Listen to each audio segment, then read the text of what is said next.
பேராசைக்கு ம், விலை மிக அதிகம்.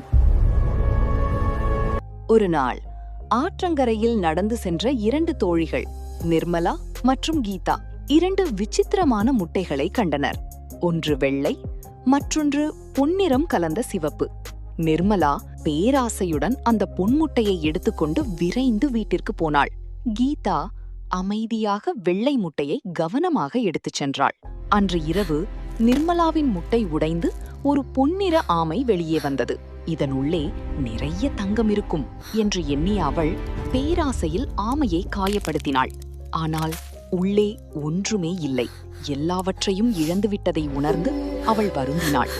இதே நேரத்தில் கீதாவின் வெள்ளை முட்டையும் உடைந்தது. அதிலிருந்து ஒரு அழகான ஆமை வெளிவந்தது. அவள் அதை அன்புடன் பராமரித்தாள். நாட்கள் கழிந்தன.